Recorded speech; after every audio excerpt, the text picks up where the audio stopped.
से आप सभी का स्वागत है हमारे YouTube चैनल शक्ति ज्ञान में। माँ लक्ष्मी क्षीर सागर में भगवान श्री नारायण के पैर दबा रही थी तो पैर दबाते दबाते माँ लक्ष्मी ने भगवान विष्णु से कहा, हे प्रभु, आज मेरे मन में 3 प्रश्न उठ रहे हैं। यदि इन 3 प्रश्नों के उत्तर देकर आप मुझे संतुष्ट करेंगे तो मेरे मन को बहुत शांति मिलेगा। तब भगवान विष्णु कहते हैं, हे देवी, आखिर तुम्हारे मन में कौन से 3 प्रश्न है? तो माँ लक्ष्मी कहती हैं, हे प्रभु, वह कौन सी होती है जिसके भाग्य में संतान का सुख नहीं होता है? दूसरा प्रश्न है कि स्त्री के कौन सा आभूषण पहनने से उसकी और पुरुष की दर्दनाक मौत हो जाती है? और मेरा तीसरा प्रश्न है कि कौन सा श्रृंगार करने से स्त्री को स्वर्ग में स्थान प्राप्त होता है? मित्रों, तब भगवान श्री नारायण कहते हैं कि हे लक्ष्मी, यह तुम्हारे तीनों प्रश्न बहुत ही ज्यादा महत्वपूर्ण हैं। जो भी मनुष्य इन तीनों प्रश्नों के उत्तर समझकर इस पर्याप्त ज्ञान को अपने जीव में उतार लेता है, उसे जीवन में सुख की प्राप्ति होती है। दोस्तों, भगवान विष्णु कहते हैं, हे देवी लक्ष्मी, अब मैं तुम्हें तुम्हारे तीनों प्रश्नों के उत्तर एक छोटी सी कहानी के माध्यम से देने वाला हूँ। इस कहानी के माध्यम से तुम अपने तीनों प्रश्नों के उत्तर ठीक तरह से समझ पाओगी, परंतु मेरी एक शर्त है, जब तक मैं यह कहानी सुनाऊं तब तक तुम्हें कहानी को ध्यान से सुनना होगा। तो माँ लक्ष्मी कहने लगी, है प्रभु, मैं आपको को वचन देती हूँ कि इस कथा को मैं पूरे मन और लगन से सुनूंगी। आप कृपया उस कहानी को आरंभ करें। तो दोस्तों, आप सभी से विनती है कि आप भी इस कथा को पूरा जरूर सुने। इसे आधा अधूरा सुनना पाप माना जाता है। कथा शुरू करने से पहले कमेंट में जय लक्ष्मी नारायण, साथ ही देवों के देव हर हर महादेव अवश्य लिखें। मित्रों, भगवान विष्णु कहते हैं, हे लक्ष्मी, किसी राज्य में एक छोटा सा नगर था। उस नगर में एक किसान रहता था। उस किसान के 2 बेटे थे और किसान के बेटों की शादी भी हो चुकी थी। किसान की पत्नी और किसान के बड़े बेटे दोनों का ही स्वभाव बड़ा ही दुष्ट प्रवृत्ति का था। इसलिए किसान की पत्नी अपने बड़े बेटे की पत्नी से बहुत ही ज्यादा प्यार करती थी, मगर छोटे बेटे की पत्नी जो थी वह बड़े ही अच्छे स्वभाव की थी और वह एक पतिव्रता स्त्री भी थी और पूरे घर का सारा कामकाज भी वह अकेले ही करती थी। इतना कुछ होने पर भी किसान की पत्नी और बड़े बेटे की पत्नी छोटी बहू का हमेशा ही अपमानित करती रहती थी। दोस्तों, भगवान विष्णु कहते हैं, हे देवी लक्ष्मी, किसान के बड़े बेटे की बहू को एक पुत्र था और छोटी बहू को एक पुत्री थी। किसान की पत्नी हमेशा पुत्र को लेकर छोटी बहू को ताना मारती रहती थी, लेकिन वह क्या कर सकती थी? वह हमेशा उनके ताने सुनती रहती थी। दोस्तों, तब भगवान विष्णु कहते हैं, हे देवी लक्ष्मी, अब मैं तुम्हें छोटी बहू की कहानी अच्छे तरीके से समझाता हूँ। इस कहानी से तुम्हें तुम्हारे पहले प्रश्न का उत्तर प्राप्त होगा। तुम्हारा पहला प्रश्न था कि कौन सी स्त्री के भाग्य में पुत्र की प्राप्ति नहीं होती है। तब भगवान विष्णु कहते हैं, हे देवी, उस किसान की जो पत्नी थी वह पहले से ही दुष्ट स्वभाव की थी। उसके कुटिल स्वभाव से सभी घर वाले बहुत ही ज्यादा परेशान थे, परंतु अपनी सीधी साधी छोटी बहू को वह कुछ ज्यादा ही परेशान कर रहती थी। उसको सताने में उसको बहुत ही ज्यादा आनंद आता था। किसान के छोटे बेटे की पत्नी का नाम रीता था। वह बेचारी रीता सुबह जल्दी उठकर अपने कामकाज में जुट जाती थी। कितना भी करने पर भी किसान की पत्नी की निगाह में रीता हमेशा खटकती रहती थी। एक दिन की बात है, रीता घर में झाड़ू लगा रही थी तो किसान की पत्नी बोली कि तेरे हाथ में जान नहीं है क्या? तू जल्दी जल्दी झाड़ू लगा, मैं मंदिर जा रही हूँ। मेरे लौटकर आने से पहले तू भोजन बनाकर तैयार रखना और आते ही मैं उस भोजन को ग्रहण करूंगी। और सुन, एक अन्न का दाना भी बर्बाद ना हो पाए। वह बेचारी करती भी तो क्या, वह अपनी सास की बातों को सुनती रही और घर की साफ सफाई करने के बाद रीता खाना बनाने में लग गई। खाना बनाते समय वह मन में सोच रही थी कि मैं इतना काम करने के बाद भी एक पल के लिए चैन की सांस नहीं ले पाती हूँ और मेरी सास हर समय मेरे काम में कोई ना कोई गलती निकालती रहती है। रीता यह सब सोच ही रही थी, इतने में दरवाजा खटखटाने की आवाज आई तो रीता ने सोचा कि अभी तो भोजन तैयार ही हुआ है, लगता है मेरी सासू माँ आज बहुत जल्दी ही लौट आई है। और रीता ने दरवाजा खोला तो उसने क्या देखा कि बाहर दरवाजे पर एक सन्यासी महात्मा खड़े हैं। दोस्तों, वह साधु महाराज रीता से कहता है कि बेटी, तेरा सुहाग अमर रहे, बाबा को कुछ भोजन करा दे, मुझे बड़ी तेजी से भूख लग रही है। दोस्तों, भगवान विष्णु कहते हैं, रीता बहुत सुशील और संस्कारी थी। उसने सोचा कि साधु महाराज को भोजन करा तो दूं, परंतु यदि मेरी सांस आ गई तो मेरी खैर नहीं। फिर कुछ देर सोच विचार करने के बाद में उसने सन्यासी को भोजन करने के लिए अंदर आने को कहा। और उसी समय रीता के मन में एक विचार आया कि सांस से डरना कैसा, यदि मेरी सांस आ भी जाएगी और मुझसे कुछ कहेगी तो मैं उनसे कह दूंगी कि मैं अपने हिस्से का भोजन इन महात्मा को दे रही हूँ। तब भगवान विष्णु कहते हैं, हे लक्ष्मी। फिर ऐसा सोचकर कि रीता साधु को अंदर ले गई और अतिथि धर्म का पालन करते हुए उस साधु को भोजन कराने लगी।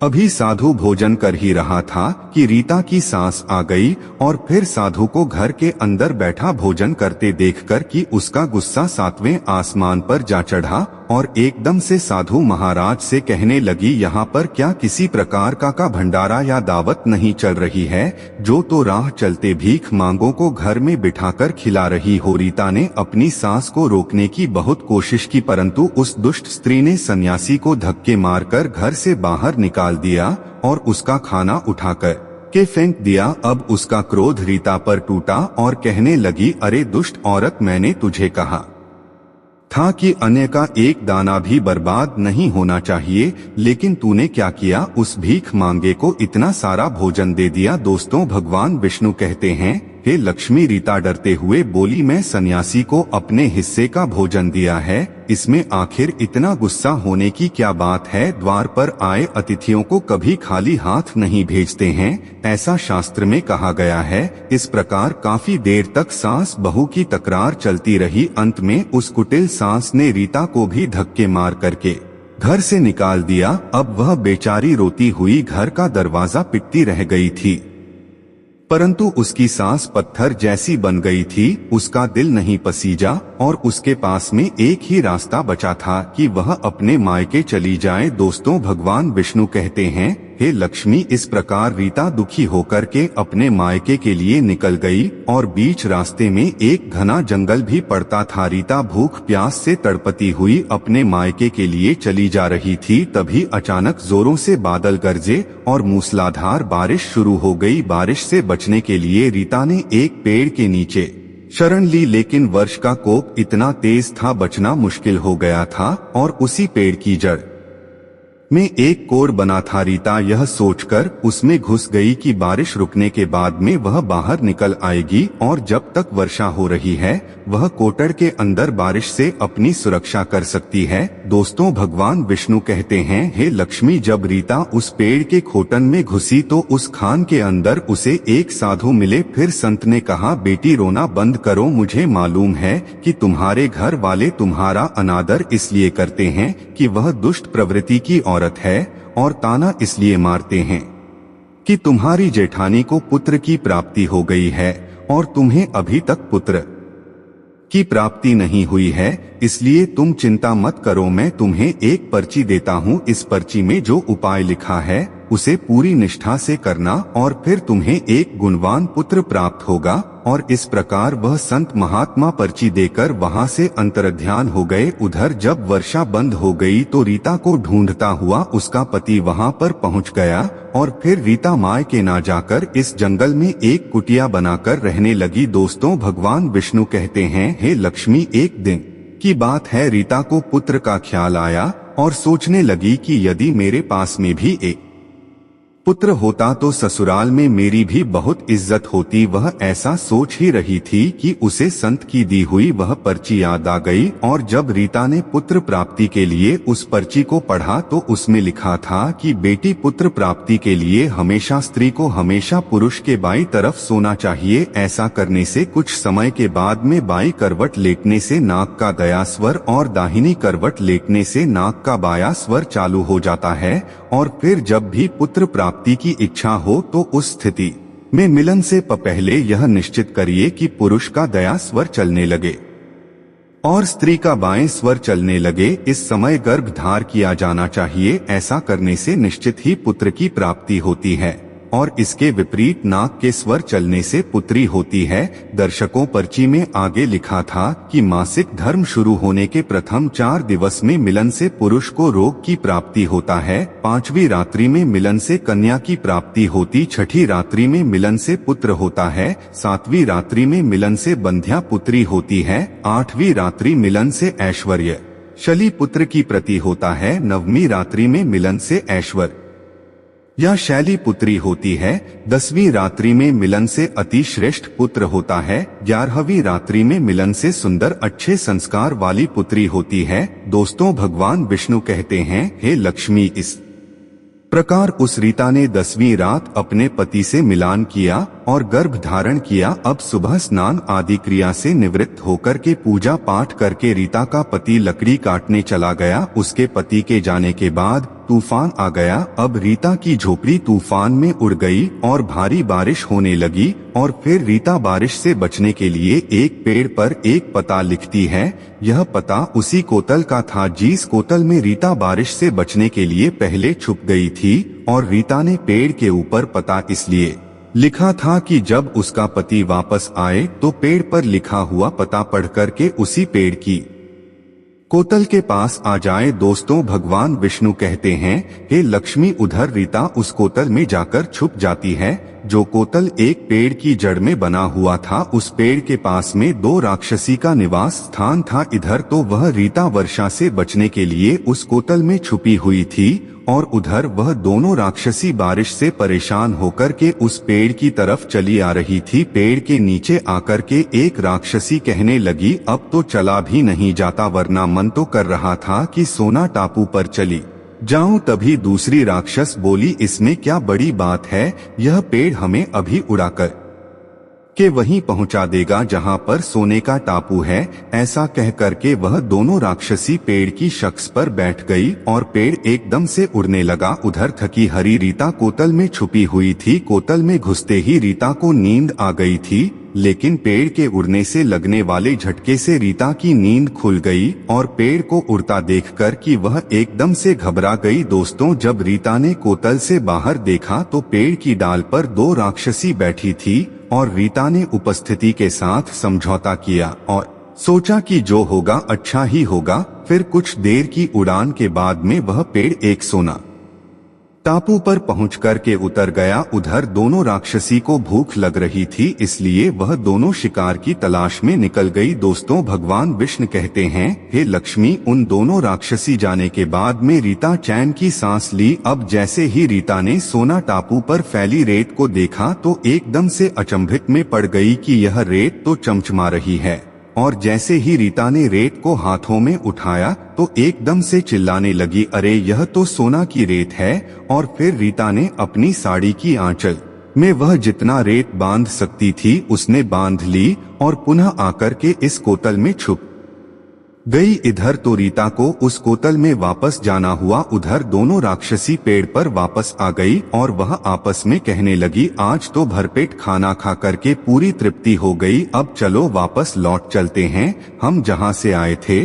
और फिर इस प्रकार थोड़ी देर में वह पेड़ उड़कर के उसी स्थान पर पहुंच गया जहां से वह पेड़ उड़कर के गया था। दोस्तों, भगवान विष्णु कहते हैं, हे लक्ष्मी, वह रीता तब तक इस कोतल में छुपी रही जब तक किसी कार्यवश वह राक्षसी उस पेड़ से चली नहीं गई। और जैसे ही वह दोनों उस पेड़ से चली गई, वैसे ही रीता सोने की रेत लेकर के उस कोतल से बाहर आ गई और मन में सोचने लगी कि इतना सारा सोना देख करके मेरी सासू माँ खुश हो जाएगी और अब मैं अपने ससुराल वापस जाऊंगी और अपनी सासू माँ को इतना सारा सोना दूंगी, फिर वह मुझसे कभी भी नफरत नहीं करेगी और मुझसे प्यार करने लगेगी। भगवान विष्णु कहते हैं, हे लक्ष्मी, इधर तो रीता ऐसा सोच रही थी, तब तक रीता का पति ढूंढता हुआ इस कोतल की तरफ आ जाता है और रीता अपने पति को सारी बात बताती है और अपने पति के साथ वापस अपने ससुराल पहुंच करके अपनी सासू माँ से कहती है, देखो सासू माँ, मैं आपके लिए क्या लाई हूँ। और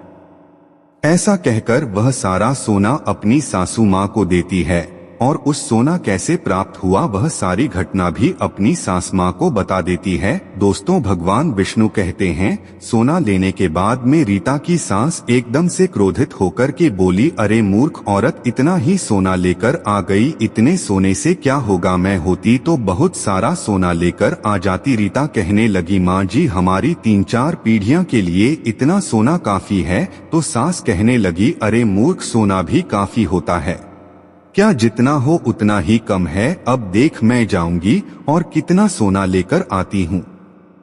भगवान विष्णु कहते हैं, हे लक्ष्मी, रीता ने अपनी सास को बहुत समझाया, परंतु उस लालची दुष्ट स्त्री के समझ में एक भी बात नहीं आई। उसने रीता की एक भी बात नहीं सुनी और जाकर के इस पेड़ के कोतल में बैठ गई। उधर वह दोनों राक्षसी जैसे ही पेड़ पर आई तो एकदम से वह पेड़ उड़ने लगा, उड़ता हुआ जा रहा था। उधर वह रीता की सास मन ही मन में बहुत खुश हो रही थी कि आज मैं बहुत सारा सोना एक साथ बटोर के लाऊं। भगवान विष्णु कहते हैं, इधर तो की सास अपने मन में खुशियां मना रही थी। उसी समय एक राक्षसी कहने लगी, चलो आज स्वर्ण द्वीप पर ना चलकर के मत्स्य द्वीप पर चलते हैं, आज मछलियां खाने का बहुत मन कर रहा है। और फिर जैसे ही राक्षसी ने मछली खाने का मन बनाया, वैसे ही वह पेड़ मत्स्य द्वीप की तरफ उड़ चला। भगवान विष्णु कहते हैं, हे लक्ष्मी, इस प्रकार राक्षसों की बात सुनकर कोतल में बैठी वह लालची स्त्री स्वयं पर संयम नहीं रख सकी और एकदम से बोल पड़ी, अरे तुम सोना टापू क्यों नहीं जा रही हो, मत्स्य द्वीप मत जाओ, सोना टापू पर चलो। अब जैसे ही उस लालची स्त्री इतनी आवाज दी तो राक्षस ने समझ लिया कि इस पेड़ की खड़ में कोई जरूर छिपा बैठा है और उन्होंने जैसे ही कोतल में प्रवेश किया और फिर जैसे ही उन दोनों राक्षसों ने उस लालची स्त्री को देखा तो एकदम से उसे उठाकर एक पेड़ से नीचे फेंक दिया और धरती पर गिरते ही उस लालची स्त्री की मौत हो गई। अब जैसे ही सूचना उसके घर वालों को मिलती है तो उस स्त्री का पति यानी रीता का ससुर रीता के पास जाता है और उसे कहता है, बेटी, मैं तो उससे पहले से ही समझता था कि तू ऐसा काम कभी भी मत कर, किसी को लालच नहीं करना चाहिए और बहू बेटी की तरह होती है, उनको प्यार देना चाहिए, मगर उसने मेरी एक भी बात नहीं मानी और उसे उसके कर्मों का फल आज मिल गया। दोस्तों, भगवान विष्णु कहते हैं, हे लक्ष्मी, उधर रीता अपने पति के साथ में सुख पूर्वक जीवन यापन करने लगी। फिर कुछ समय गुजरने के बाद में रीता को एक गुणवान पुत्र की प्राप्ति हुई और पुत्र की प्राप्ति के बाद रीता की खुशी का ठिकाना नहीं रहा और वह भगवान का शुक्रिया करने लगी। उधर किसान के बड़े बेटे की बहू, जो हमेशा रीता को पुत्र को लेकर ताने मारती रहती थी, जब रीता को पुत्र की प्राप्ति हो गई और उसे धन भी प्राप्त हो गया, उधर किसान के बड़े बेटे और बहू के दिन गरीबी में गुजरने लगे तो उनकी बड़ी बहू जाकर के रीता के आगे हाथ जोड़ करके अपनी गलती के लिए माफी मांगने लगते हैं। रीता एक बहुत ही दयावान स्त्री थी, वह बहुत ही मधुर संबंध वाली स्त्री थी, इसलिए वह अपनी जेठानी को माफ कर देती है और वह जो भी सोना लेकर आई थी उसमें से कुछ सोना वह अपनी जेठानी को भी दे देती है। इस प्रकार वह पूरा परिवार अच्छे से जीवन यापन करने लगता है। भगवान विष्णु कहते हैं, लक्ष्मी, इस प्रकार जब समय धीरे धीरे सुख पूर्वक व्यतीत होने लगा तो किसान की बड़ी बहू का जो पुत्र था वह अवगुण था, इसलिए सारा धन अवगुणों में बर्बाद कर दिया और रीता को जो पुत्र हुआ था वह बहुत ही गुणवान था। वह अपने जीवन में इतना आगे बढ़ा कि उसने अपने माँ बाप का नाम रोशन कर दिया और फिर जब रीता और उसकी जेठानी का जीवन समाप्त हुआ तो रीता को स्वर्ग की प्राप्ति हुई और उसकी जेठानी को नरक में स्थान मिला। भगवान विष्णु कहते हैं, लक्ष्मी, तुम्हारा पहला प्रश्न था कि कौन सी स्त्री के भाग्य में पुत्र नहीं होता, तो समझ लो संत के द्वारा दिए गए पचय के विपरीत जो कार्य करते हैं उनके भाग्य में पुत्र योग नहीं होता। लक्ष्मी, तुम्हारा दूसरा प्रश्न था कि कौन सा गहना पहनने से स्त्री या पुरुष की दर्दनाक मौत होती है, तो समझ लो वह है लालच रूप गहना जो किसान की पत्नी ने पहना था और खूब सारा सोना लाने के लालच में कोतल में गई और राक्षसों द्वारा नीचे फेंक दिए जाने के कारण किसान की पत्नी की दर्दनाक मौत हो गई। लालच रूपी गहना कभी नहीं पहनना चाहिए। लक्ष्मी, अब तुम्हारा तीसरा प्रश्न था कि कौन सा श्रृंगार करने से स्त्री को स्वर्ग में स्थान मिलता है, तो वह चरित्र रूपी श्रृंगार है। चरित्रवान और पतिव्रता स्त्री किसान की छोटी बहू रीता की तरह स्वर्ग में जाती है, इसलिए हर विवाहित स्त्री को पतिव्रता और चरित्रवान होना चाहिए। दोस्तों, आपको यह कहानी कैसी लगी कृपया हमें कमेंट में जरूर बताएं और अपने मित्र व परिवार के साथ शेयर करें। मिलते हैं फिर एक नई वीडियो में, तब तक के लिए जय श्री राम।